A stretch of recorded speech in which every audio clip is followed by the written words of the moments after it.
오늘 우리는 본문의 말씀 중심하여 소명과 사명 그런 제목으로 함께 말씀을 나누려고 합니다. 오늘도 말씀을 나눌 때에 오늘 이 말씀도 하나님이 나에게 주시는 은혜의 말씀으로 받을 수 있기를 주님의 이름으로 축복합니다.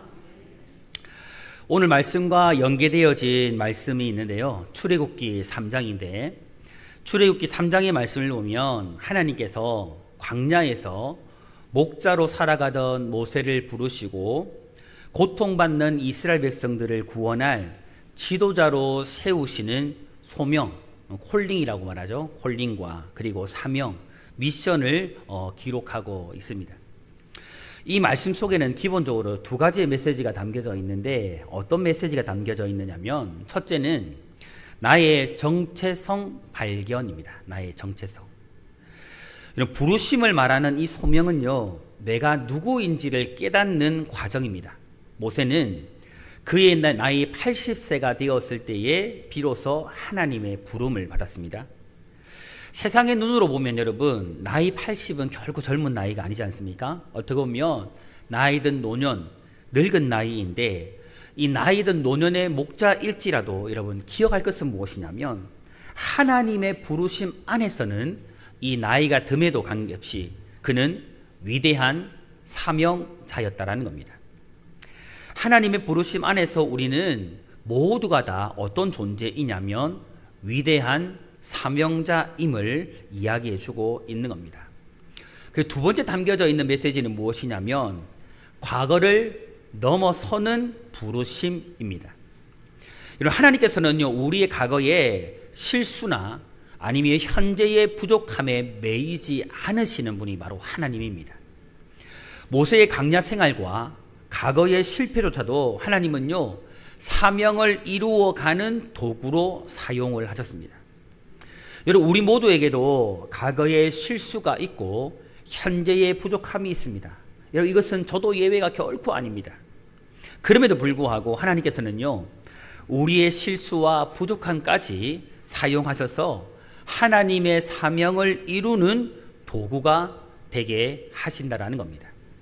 성도 여러분, 하나님께서는요, 모세를 부르시고 그에게 사명을 주셨듯이 저와 우리 모두를 하나님께서는 사명을 주시고 그 사명을 이루기 위해서 부르셨습니다. 한마디로 말하면 여러분, 우리 모두는 하나님의 사명을 이루기 위해 사명자로 소명과 이 부르심을 받았다라는 거죠. 성도 여러분, 하나님의 사명을 이루기 위해서 필요한 게 있습니다. 저를 포함한 우리 모든 성도님들이 하나님께서 우리를 부르시고 사명을 주셨을 때에 그 사명을 이루기 위해서 필요한 게 있는데 그게 무엇이냐면 훈련과 연단의 과정입니다. 이 훈련과 연단의 과정을 통과하지 않고 사명을 이루어 갈 수는 없습니다. 다시 말해서 훈련과 연단의 과정들을 통과해야만 능히 우리에게 주어진 하나님의 사명들, 하나님이 우리 각자에게 주신 인생의 목적들이 다 있는데 그 목적과 사명을 이루어 갈 수 있다는 겁니다. 이런 모세의 생애가 그러했습니다. 애굽에서 준비 과정을 거치고 광야의 40년 훈련과 연단의 과정을 통해서 준비된 이후에서야 그때에서 비로소 하나님의 부르심을 받고 사명을 이룰 수 있었다라는 거죠. 여러분, 오늘 우리가 함께 읽었던 이 본문의 말씀을 보면 모세의 120년간의 인생을 40년씩 각각 나누어서 3단계로 지금 보여주고 있습니다. 첫 번째 40년의 인생은 애굽의 왕자로서의 삶이고 두 번째 40년의 인생은 미디안 광야에서의 목자로서의 삶이고 세 번째 40년의 삶은 이스라엘 지도자로서의 삶이었습니다. 여러분, 우리 모두는 이 모세의 120년의 인생을 오늘 우리는 3단계로 나누어 보면서 나를 부르시고 사명자로 세워주셨음을 확신하면서 오늘 저에게 맡겨준 사명 그리고 여러분에게 맡겨준 사명을 성취하는 사명자로 오늘 이 시간 설 수 있기를 간절히 소망합니다. 첫 번째로요, 오늘 말씀은 모세의 첫 번째 인생인 애굽의 왕자로서의 인생을 말해주고 있습니다. 여러분, 모세는 어린 나이에 어머니의 손을 떠나서 바로의 공주의 손에서 자랐습니다. 애굽에서 이 모세는 모세라는 이름을 얻었고, 이게 물에서 건져낸 아이란 말이죠. 이 모세라는 이름을 얻고 애굽의 왕자로서 양육을 받았습니다. 이 모세의 첫 번째 생애 40년은요, 애굽의 왕자로서 애굽의 뛰어난 학문들을 배우고 입는 것, 먹는 것, 그리고 모든 것에 부족함 없이 누리는 그런 삶을 살았던 시기입니다. 그리고 모세는 애굽의 학문과 교육을 통해서 성숙함이나 지혜나 지식을 얻고 그와 함께 자연스럽게 지위도 그는 얻었습니다. 그리고 오늘 본문 말씀 23절을 보면요, 모세는 그의 나이 40이 되었을 때에 자기 형제 이스라엘 백성을 돌볼 생각을 가지게 되었습니다. 여러분, 모세는 히브리인으로서 자신의 형제들이 애굽 사람들에게 고되게 노동하는 것을 자신의 눈으로 두 눈으로 똑똑히 목도했습니다. 그러던 중에 애굽 사람이 한 자기 형제인 동족인 이 히브리 사람을 치는 것을 보게 됩니다. 그리고 그 모습에 분노하여서 그 애굽 사람을 쳐서 죽이고 죽인 이후에 모래 속에 감추어 두었습니다. 여러분, 이것은요, 단순히 그냥 행한 일이 아니었습니다. 자신의 가슴 속에 자리 잡고 있는 자기 민족을 구원하고자 하는 마음 때문에 지금 이 일을 행했던 거죠. 그러나 여러분, 모세가 가진 이 동족을 구원하고자 하는 이 계획은요, 성공한 것이 아니라 실패하고 말았습니다. 여러분, 왜 모세의 계획이 실패한 이유가 무엇일까요? 왜 그런 실패했을까요? 그 계획이요, 하나님으로부터 나온 것이 아니었기 때문입니다. 또한 그는 아직 준비가 되어 있지 않은 상태였기 때문입니다. 그리고 그 당시에 모세는 하나님의 방법보다는 자신의 지혜와 힘을 믿고 자신의 방법을 사용했습니다. 그래서 그는요, 실패하고 말았던 겁니다. 애굽의 왕자일 때의 모세는요, 자신이 대단한 인물이라고 생각했던 겁니다. 왜냐하면 지위를 가지고 있죠. 애굽의 뛰어난 학문들을 가지고 있죠. 그 무엇인가를 자신이 원하면 모든 것을 할 수 있는 사람이었기 때문이에요. 그래서 자신 스스로가 대단하다, 내가 마음만 먹으면 모든 것을 이룰 수 있다라고 생각을 했던 겁니다. 그러나 모세는요, 애굽 사람을 죽인 일로 바로의 낯을 피하여서 미디안 광야로 도피하고 말았습니다. 육신의 지혜와 힘으로 하려 했던 계획은요, 실패와 고통으로 끝이 나고 말았고 견디기 힘든 결과를 가져오고 말았던 겁니다. 여러분, 여기서 우리가 깨닫게 되어지는 것이 있어요. 좀 우리가 깨달아야 할 부분이 있다는 거죠. 여러분, 세상 일은 몰라도 적어도 하나님의 일만큼은 여러분, 하나님이 주신 사명을 이루기 위해서는 준비되어져야 합니다. 준비되어져야 하고 자신의 힘으로는 할 수 없다라는 겁니다. 성도 여러분, 우리 성도님들은 하나님의 일을 하면서 교회의 사역을 하면서 실패를 경험해 본 적이 있으십니까? 실패한 적, 넘어진 적, 아니면 실족하여 마음이 상한 적. 여러분, 그 이유가 무엇일까요? 왜 우리는 그때 또 때로는 실패하고 넘어졌을까요? 여러분, 많은 이유를 들 수 있겠지만 오늘 말씀을 근거로 들어보면 그 이유는 바로 준비되지 않음과 하나님의 방법이 아닌 나의 방법으로 나의 힘으로 하려 했기 때문입니다. 여러분, 우리가 기억해야 할 말이 있습니다. 내 힘으로 할 때 나는 실패한다. 그러나 내가 주님을 신뢰할 때 주님은 이루신다라는 말이 있습니다. 여러분, 적어도 그래요. 우리가 세상 일은요, 우리가 세상의 어떤 실력이나 능력을 키워가면 충분히 우리가 가진 자력으로 세상 일들을 이루어갈 수 있습니다. 하지만 여러분, 기억하십시오. 하나님의 일만큼은 아니에요. 하나님의 일만큼은 아무리 우리가 세상적인 지위를 가지고 있어도, 명예를 가지고 있어도, 뛰어난 지혜와 지식을 가지고 있어도 그것으로는 하나님의 일을 이룰 수 없어요. 영적인 일과 육적인 일은 확연히 구별이 되기 때문입니다. 여러분, 사람은 누구나 하나님께서 주신 사명을 향해서 달려가면서 수도 없이 실패를 경험합니다. 저도 그렇게 했습니다, 여러분. 수도 없이 실패를 경험해요. 이런 격언이 있더라고요. 부러진 날개를 가진 새는 결코 다시 하늘을 날 수 없다. 여러분, 이 말을 풀어서 해보면 이렇게 돼요.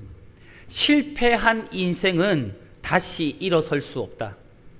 실패한 인생은 성공할 수 없다. 이런 말인데, 여러분, 한 가지 질문을 던져볼까요? 정말 그렇습니까? 실패한 사람은, 실패한 인생은 다시 일어설 수 없고, 실패한 인생은 정말 성공할 수 없다라는 이 말이 맞는 말입니까?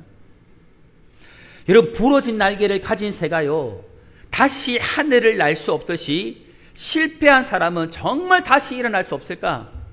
성공한 인생을 살아갈 수 없을까?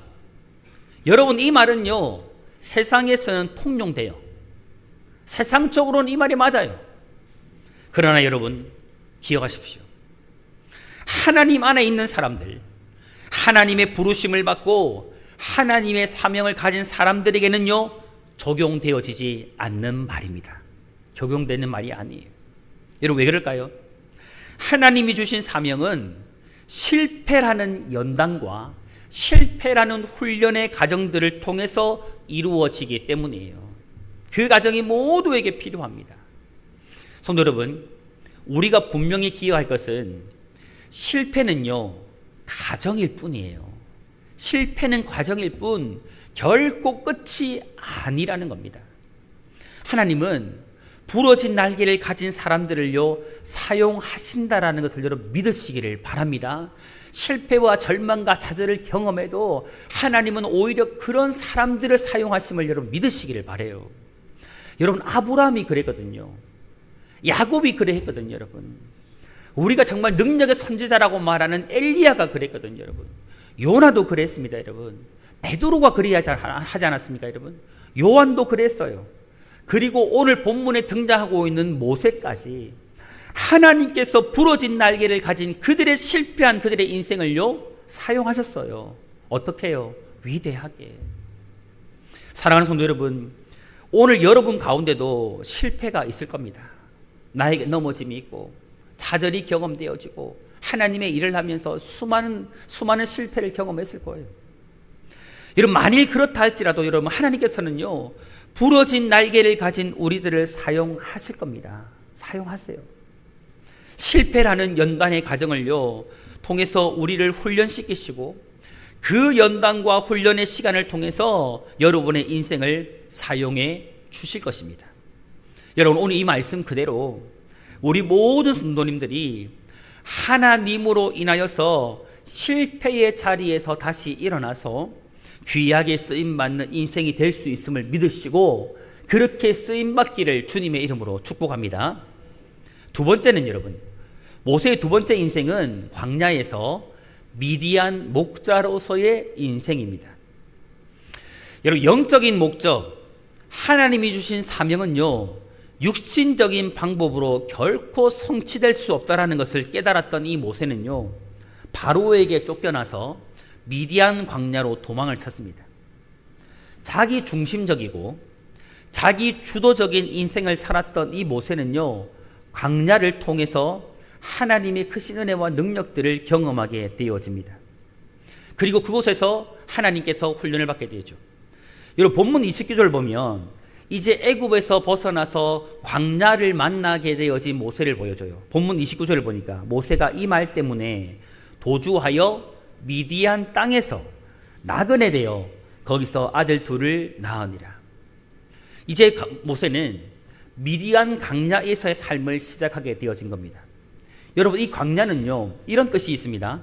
하나님께서 말씀하시는 곳, 하나님께서 말씀하시는 곳, 이런 뜻을 가지고 있어요. 모세는 이 광야에서 40년이라는 시간을 훈련받고 연단을 받았습니다. 여러분, 광야는 내가 가진 모든 것이 하나도 쓸모가 없는 지구의 마지막 장소일 수 있고 시간이 정지되어진 장소라고도 흔히 말하기도 합니다.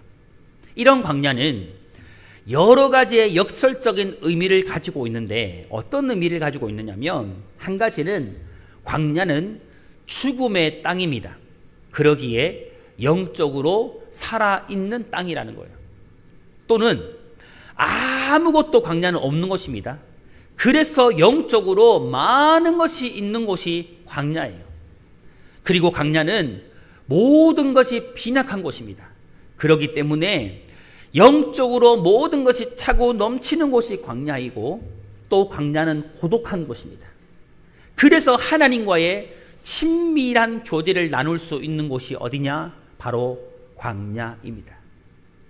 여러분, 광야는 오래전부터 모세나 예수님, 바울, 그리고 중세시대 때 수많은 수도사들에게 있어서는 고향과도 같은 곳이었습니다.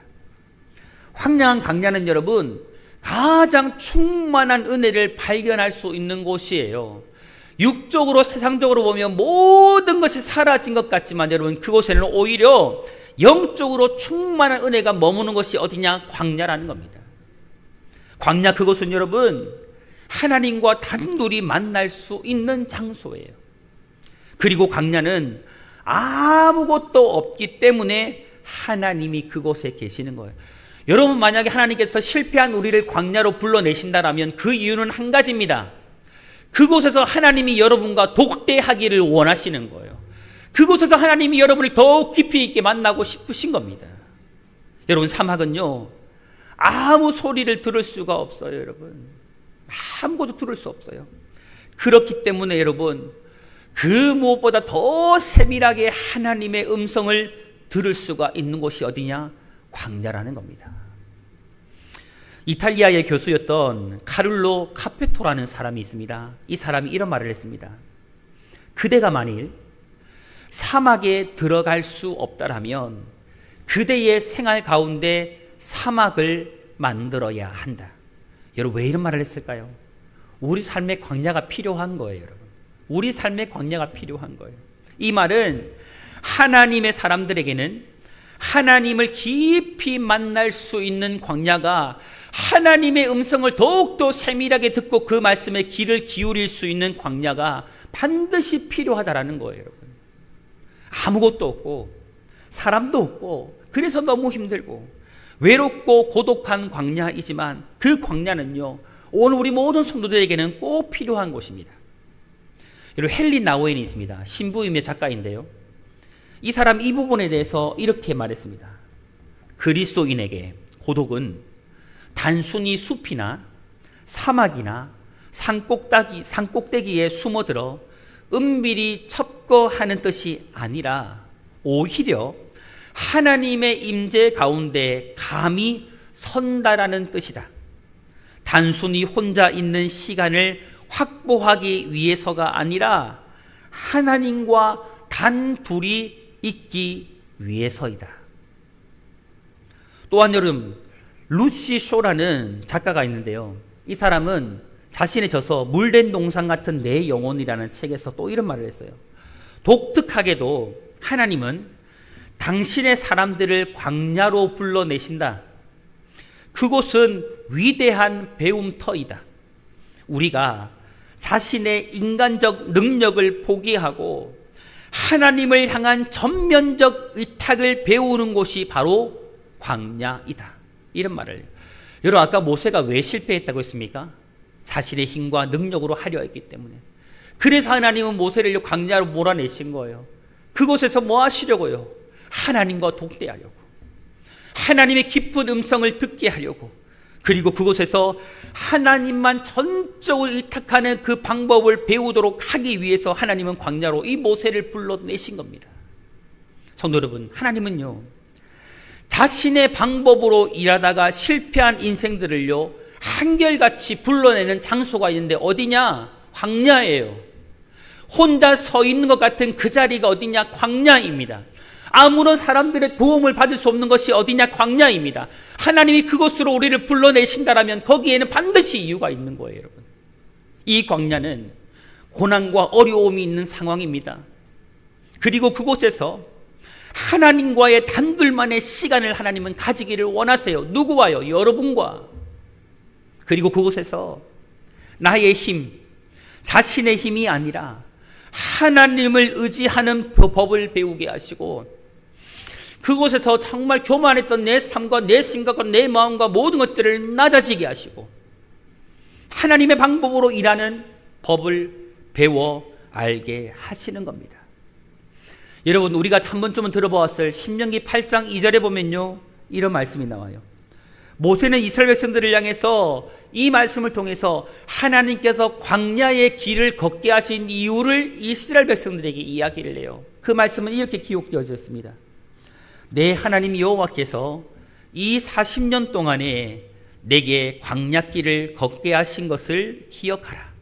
이는 너를 낮추시며 너를 시험하사 내 마음이 어떠한지 그 명령을 지키는지 지키지 않는지 알려 하심이라. 여러분, 모세에게 광야를 허락하심, 그리고 이스라엘 백성들에게 광야를 허락하심도 여러분 똑같은 의미예요. 똑같은 의미예요.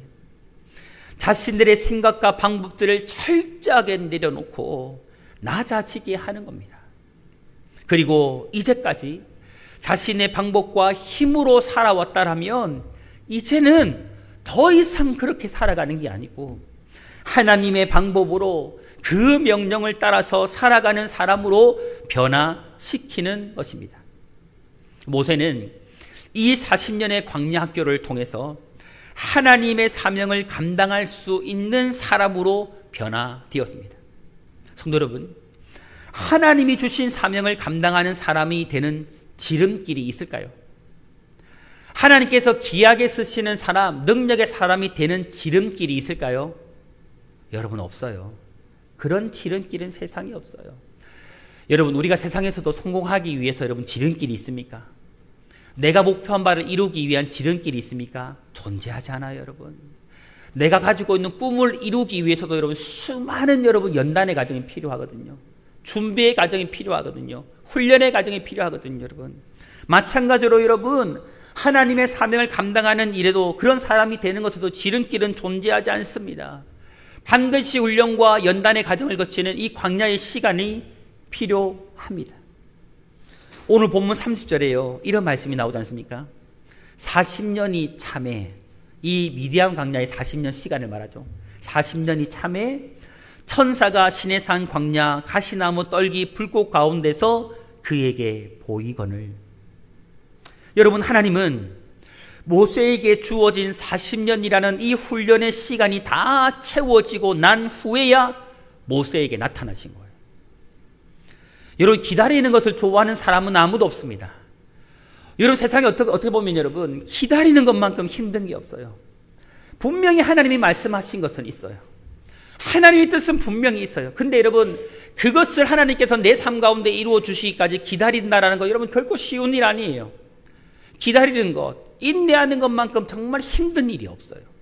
그러나 여러분, 우리는 하나님의 사명을 감당할 수 있는 사명자가 되기 위해서 이 광야 학교에서 하나님이 우리에게 나타나실 때까지, 우리를 부르실 때까지, 우리를 콜링하실 때까지 인내하는 가운데 훈련받으며 기다려야 합니다.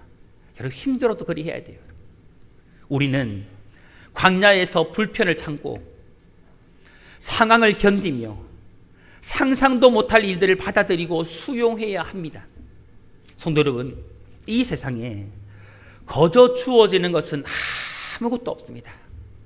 아무것도 없어요, 여러분. 만약에 여러분, 우리가 이 세상 살면서 거저 어떤 거 공짜로 주어지는 것이 있다면 여러분, 그것은 반드시 편법이에요. 불법이에요. 거기에서는 반드시 불의한 것이 존재해요.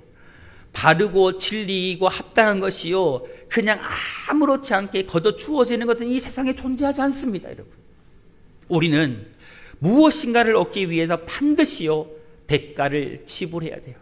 무엇인가 얻기 위해서 우리는 우리의 땀과 수고와 시간을 대가로 지불해야 합니다. 하나님의 사명을 받은 우리는요, 자신에게 주어진 사명을 이루기 위해서 대가를 이렇게 지불해야 하는 거예요. 강야와 같은 훈련, 강야와 같은 연단의 시간들을 견디어내어야 하는 겁니다. 여러분, 하나님이 주신 광야에서 우리의 생각과 이성, 그리고 나의 감정과 방법들이 철저하게 여러분 깨어지고 부수어져야 돼요, 여러분. 하나님은요, 사람들을 통해서 환경과 상황들을 통해 우리를 연단해 가십니다. 아마 지금 여러분 가운데 이런 시간 속에 있는 분들이 계실 거예요. 죽을 만큼 힘들고 고통스러울 거예요, 여러분. 너무나 힘들고 많이 외로울 거예요. 그 누구 하나 나의 도움이 되지 않는 것처럼 느껴질 겁니다. 그러나 여러분 기억하십시오. 이 강야의 시간이 지난 뒤에 우리는요, 하나님의 뜻을 이루는 사람이 될 거예요. 이 광야의 연단의 시간을 거친 뒤에 여러분, 저와 여러분들은 위대한 하나님의 사람으로, 위대한 하나님의 사명을 이루어가는 사람으로 서게 될 것입니다. 사랑하는 성도 여러분, 우리 모든 성도님들이요, 이 광야의 시간을 통해서 모세처럼 하나님이 원하시는 사명자, 하나님의 사명을 온전히 이루는 사명자로 설 수 있게 되기를 축복합니다. 그래서 여러분, 연단의 과정을 절대 피하지 마십시오. 훈련의 과정을 피하지 마십시오. 그 자리에 서십시오. 그를 통해서 이렇게 주님이 원하시는 그런 사명자 다 될 수 있기를 주님의 이름으로 축복합니다. 세 번째로 여러분, 모세의 세 번째 인생은 이스라엘 지도자로서의 인생입니다. 모세가 이제 광야 학교 속에서 침묵 가운데서 40년의 시간을 훈련받은 뒤에 하나님은 떨기나무 불꽃 가운데서 모세를 부르셨습니다. 그리고 훈련된 모세에게 사명을 부여하셨습니다. 본문 34절에요, 이렇게 말씀합니다. 내 백성이 애굽에서 괴로움 받음을 내가 확실히 보고 그 탄식하는 소리를 듣고 그들을 구원하려고 내려왔노니 이제 내가 너를 애굽으로 보내리라 하시니라. 광야의 40년 이 훈련의 시간이 지난 뒤에 하나님께서는요, 모세를 부르시고 비로소 그때여서 그에게 사명을 부여하셨습니다. 그러나 여러분, 이런 하나님의 부르심 앞에 깨어질 만큼 깨어지고 낮아질 대로 낮아진 모세는 이 사명을 어떻게 할까요? 수용하는 게 아니라 거부하고 저항을 합니다. 하나님의 부르심에 대한 사람들의 반응은요, 대개 하나님이 부르실 때의 반응이요, 세 가지로 나타난다고 합니다. 첫 번째 보이는 반응이 무엇이냐면 보내지도 않았는데 먼저 달려가는 서두름이에요. 하나님보다 앞서가는 서두름이고, 둘째는 도망치는 도피입니다. 하나님께서 부르시고 사명을 맡기면 나 하기 싫어요, 못하겠어요 라고 도망가는 겁니다. 셋째 반응은 무엇이냐면 부르심을 받을 때 모세처럼 거부하고 저항하는 거예요. 나 하기 싫어요, 못해요, 안 하겠습니다, 저항하는 겁니다. 모세는 하나님의 부르심 앞에 여러 가지 변명들을 늘어놓으면서 거부하고 하나님의 사명 주심을 저항합니다. 출애굽기 3장 11절 말씀을 보면 하나님의 부르심 앞에서 모세가 이런 말을 해요. 하나님, 내가 누구이기에 바로에게 가며 이스라엘 자손을 애굽에서 인도하여 내겠습니까? 라고 이야기해요. 못하겠다라는 거죠. 그리고 또 출애굽기 4장 1절을 보면요, 모세는 또 이렇게 말합니다. 하나님, 저는 그들에게 존경받지 못할 겁니다. 존경받을 수 있는 사람이 아닙니다. 인정받을 수 있는 사람이 아닙니다. 그래서 못하겠습니다라고 하는 거예요. 또 4장 10절에 보면 하나님, 저는 말을 잘 하지 못하는 사람입니다. 저는 입술이 뻣뻣하고 둔한 사람입니다. 그러니 저는 못합니다라고 말하죠. 또 4장 13절에 하나님, 그러니 보낼 만한 자를 보내십시오. 나 말고 다른 사람도 많지 않습니까? 정말 잘 준비된 사람, 능력 있는 사람, 하나님 보시기 좋은 사람 많잖아요. 그 사람 보내세요. 그렇게 말하는 겁니다. 대부분의 사람들은요, 하나님께서 사명을 부여하시면 그 사명 앞에서 도피하거나 그 사명을 거부하고 저항합니다. 오늘 모세도 마찬가지였습니다. 그러나 여러분, 하나님은요, 이런 모세를 세워가지고, 끝내 이런 모세를 세워가지고 하나님의 지도자, 출애굽의 영웅으로 사용하셨습니다. 여러분, 우리는 이 사실을 우리 마음에 새기고 또 새겨야 합니다. 한 가지 질문을 드려보고 싶어요. 여러분 어떤지 모르겠어요. 하나님이 교회를 통해서 여러분을 부르시고 여러분에게 사명을 맡길 때 여러분은 어떻게 하십니까? 오케이 하십니까? 아니면 도피하십니까? 아니면 거부하고 저항하십니까? 여러분, D.L. 무디는요 이런 말을 했습니다. 모세가 I am nothing, 하나님 나는 할 수 없습니다라고 말할 때에 하나님은 everything, 모든 것을 할 수 있는 사람으로 만드셨다. 여러분 기억했으면 좋겠습니다. 우리의 부족함, 우리의 연약함을 하나님에게 고백하는 것은 너무 중요해요. 하지만 여러분, 그 부족함 속에서 하나님을 우리를 부르실 때에 그 부르심 앞에 순응하고 나아가는 것이 우리의 바른 자세입니다. 애굽의 왕자로 있을 때의 모세는요, 자신이 마음만 먹으면 무엇이든지 할 수 있다고 생각했습니다. 그러나 그렇지 않았고 실패자가 되고 말았습니다. 그 이후에 광야에서 훈련과 연단의 과정을 통해서 철저하게 깨어지고 낮아져 자신은 아무것도 아님을 깨닫게 되었습니다. I am nothing이라고 말할 수 있었던 거죠. 그런 후에야 하나님 안에서 모든 것을 할 수 있는 사람이 되었음을 우리가 기억해야 합니다. 성도 여러분, 저도 마찬가지입니다. 여러분들도 마찬가지입니다. 우리는 할 수 없는 게 맞아요, 여러분. 우리는 부족해요. 나는 할 수 없어요. 그러나 여러분 기억하십시오. 하나님 안에서는 할 수 있습니다. 믿으시면 아멘 할까요? 여러분, 나는 할 수 없습니다. 그러나 분명히 믿으십시오. 하나님 안에서는 할 수 없습니다. 여러분, 저도 마찬가지입니다. 여러분, 제가 무슨 능력에 있어서 여러분 목사가 되고 무슨 능력에 있어서 한 교회를 다니면 다른 목사가 됐습니까?